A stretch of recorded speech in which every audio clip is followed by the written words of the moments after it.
Olá, seja bem-vindo a mais um AMA Ask Me Anything, um quadro em que você me pergunta e eu respondo, baseado na literatura médica.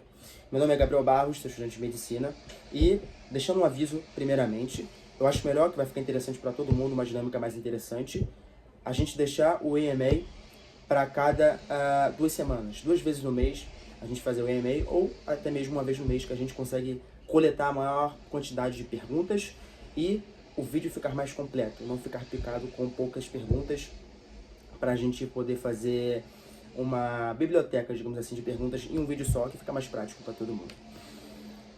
Hoje eu vou tentar responder 3 perguntas. A primeira pergunta é se, na verdade, o porquê que dormir 1 hora antes de 1 hora da manhã equivaleria a 2 horas dormidas depois de 1 hora da manhã. Eu já vi outra variante dessa pergunta, mas em vez de ser 1 hora da manhã, seria meia-noite. A segunda pergunta é se dormir com a cabeça virada para algum ponto cardial, por exemplo, dormir com a cabeça virada para leste, para oeste, enfim, teria algum benefício ou malefício para o sono.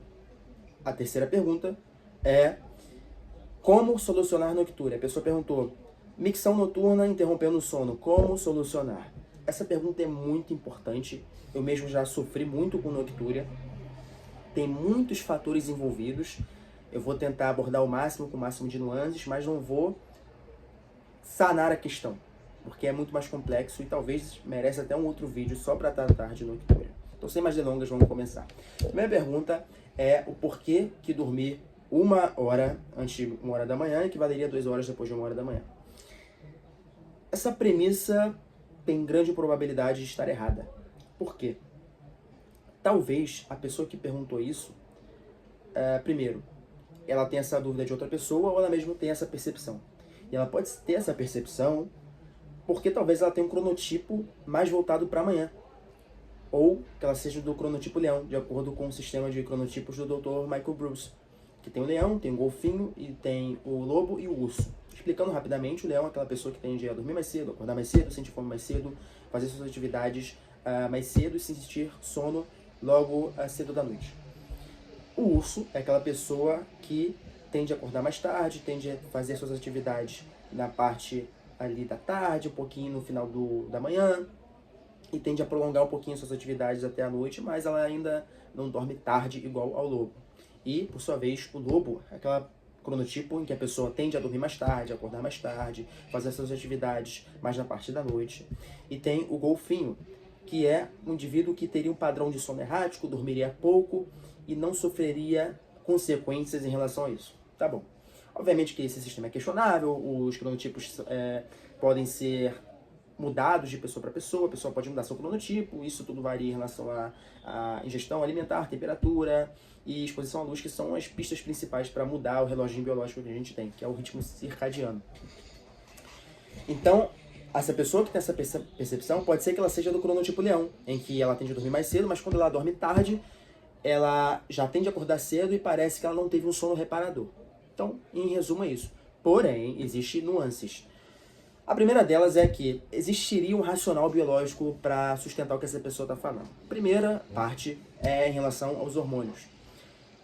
Na primeira parte da noite, melhor dizendo, chegando perto da meia-noite circadiana, não é o horário meia-noite em si, mas quando o reloginho biológico dá meia-noite da pessoa, a secreção de GH tende a aumentar.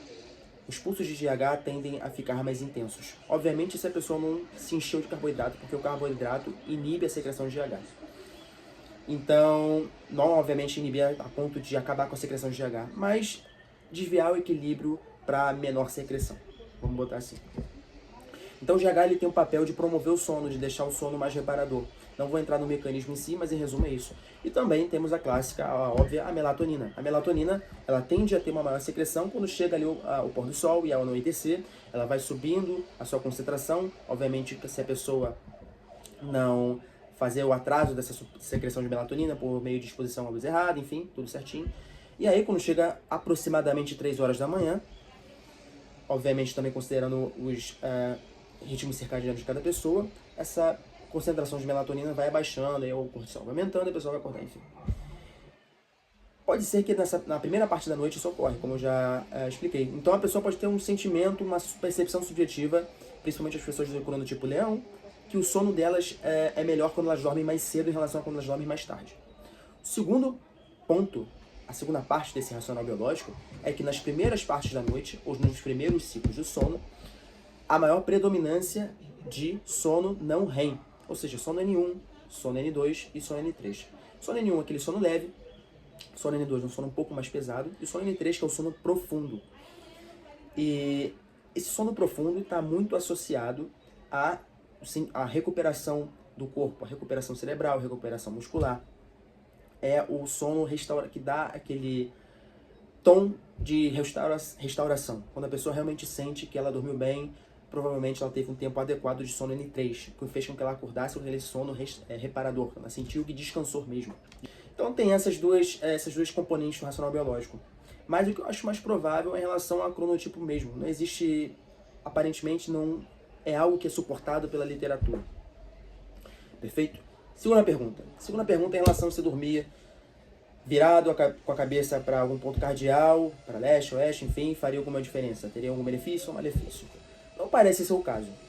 O seguidor que me mandou essa pergunta também mandou um paper, mandou um estudo que teria sugerido algo assim, nesse sentido, mas analisei os métodos do estudo e, de longe, é algo que não dá pra gente se apoiar. É uma coorte, acho que se não me engano, com 8 indivíduos, só de fato de ser uma coorte dá pra gente... não é o tipo, não é o design, não é o desenho adequado para responder essa pergunta, mas eu estou aberto para entender essa questão. Mas o que parece ser indicado pela literatura é que não existe. Eu, pelo menos, nunca vi nada sugerido nos meus estudos sobre sono. Obviamente, o fato de eu nunca ter visto não quer dizer nada, quer dizer que eu simplesmente não vi, mas que existe. Mas não é algo que me parece fazer sentido a princípio. Obviamente posso estar errado, se a pessoa quiser trazer mais fontes, quiser discutir, quiser debater, a gente está aí. Mas a princípio não me parece fazer sentido. O que me parece fazer sentido é o fato de a pessoa mudando de posição na cama, ou virando de um lado para o outro. Pode ser que ela ache uma posição mais confortável para ela, ou que ela deite numa área menos desgastada do colchão, ou que ela ache uma posição melhor para o travesseiro, enfim. Existe alguma mudança em relação à posição que faça com que ela se sinta mais confortável, e aí pode ser que ela tenha uma melhora no sono. A terceira pergunta é em relação à noctúria, muito importante. Eu já sofri muito com noctúria e é uma coisa que incomoda demais, é uma coisa que prejudica muito, porque tem dois problemas aí. Primeiro é que você tem o seu sono picotado e, ao que tudo indica, a melhor forma é você ter um período de sono contínuo e não um sono picotado e não acordar várias vezes durante a noite. E o segundo problema é que a pessoa, quando vai ao banheiro, a probabilidade de ela acender a luz é muito alta e fazer com que ela aumente a probabilidade dela de não conseguir dormir mais ou ter pelo menos uma dificuldade para dormir. Então, tem esses dois problemas. Então, como a gente soluciona a noctúria? Primeiro passo, a gente tem que ir pelo óbvio, que é a ingestão de água. Tem muita gente que tem o costume de botar um copinho de água na cabeceira da cama. Isso, de fato, não é uma prática interessante para o sono, porque a pessoa... Vamos supor que ela só beba logo antes de dormir. Ainda assim não é interessante por causa do ponto que eu vou falar depois. E também tem o fato de a pessoa ir ao banheiro ou acordar durante a noite e depois de ir, beber esse copinho d'água. Se a pessoa está trocando 6 por meia dúzia, dependendo obviamente do volume de água que ela ingere. E vai aumentar a probabilidade de ela acordar depois e picotar mais ainda o sono dela. O segundo ponto, melhor dizendo, é a pessoa tomar cuidado e diminuir muito a sua ingestão de água perto da hora de dormir. Existe até uma prática sugerida por Nguyen e colaboradores em 2022, se não me engano, da Sociedade Canadense de Urologia, que eles sugerem que, a partir de uma regrinha empírica, que é mais interessante a pessoa, 2 horas antes de dormir, não beber água, não ingerir um fluido. Por exemplo, a pessoa vai dormir 10 horas, 8 horas, ela já para de beber água. Se ela precisar beber água por algum motivo, para tomar remédio ou que ela precisar, que ela ingira o mínimo possível. Obviamente, não é necessário dizer que álcool não precisa, não é interessante você tomar, porque o álcool ele inibe o hormônio antidiurético e faz você ser mais propenso a ir ao banheiro urinar. Então é desnecessário dizer que álcool está fora de cogitação nesse caso. Outro ponto que também pode influenciar é em relação à refeição em si. Tem vários pontos. Os alimentos da refeição também contêm água, obviamente uma quantidade bem menor, mas influencia na micção. Segundo ponto é que quando a pessoa está comendo, e durante o processo de digestão, ela vai gerando metabólitos, o fígado vai trabalhar, o intestino vai trabalhar, o corpo ele vai filtrar certas substâncias e, obviamente, essas substâncias vão parar na urina para a gente excretar. E aí você também já aumenta a sua probabilidade de precisar de ir ao banheiro.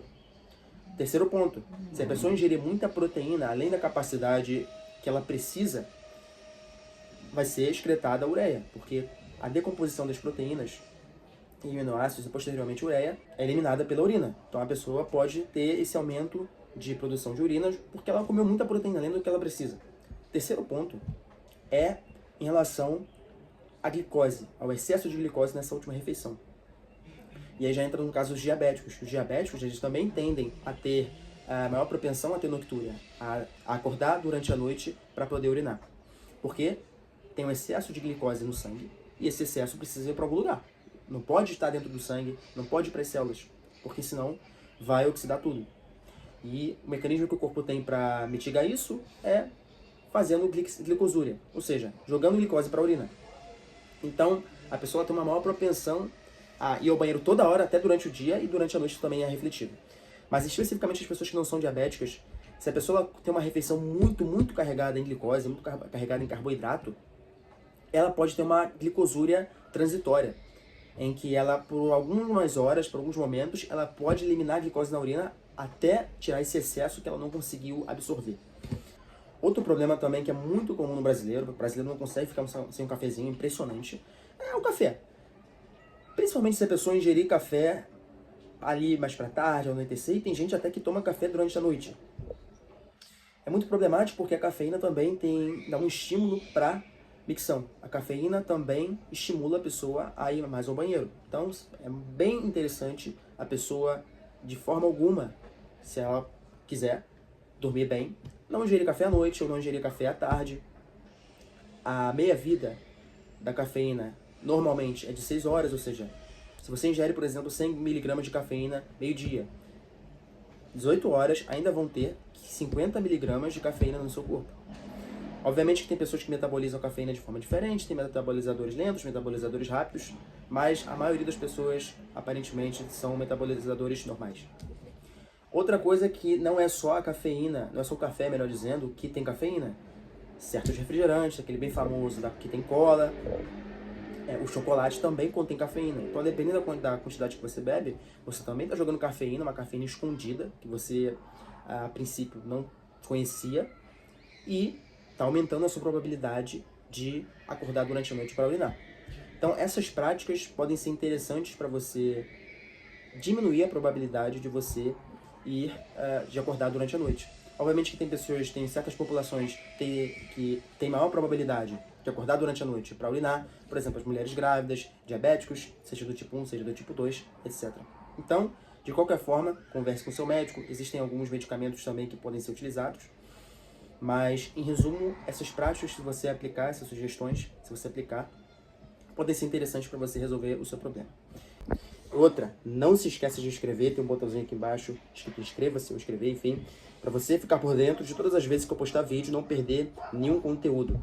Também, se você quiser, adiciona ali as notificações no sininho. Curte se esse vídeo foi interessante para você, se achou uma informação que realmente pode fazer sua vida melhorar. E se você tiver alguma dúvida, alguma pergunta, alguma sugestão, ou quiser mesmo trazer outras fontes para debater com o que eu disse, pode deixar aqui nos comentários. Deixa o que você quiser, seus pensamentos, que vai ser muito bem-vindo. Eu vou buscar me esforçar para responder. Esse foi mais um AMA. E como já tinha falado, vou deixar o AMA a princípio 2 vezes no mês ou 1 vez no mês, para a gente ter uma coleção de perguntas e ser algo mais interessante, uma dinâmica mais interessante para todos. Até a próxima.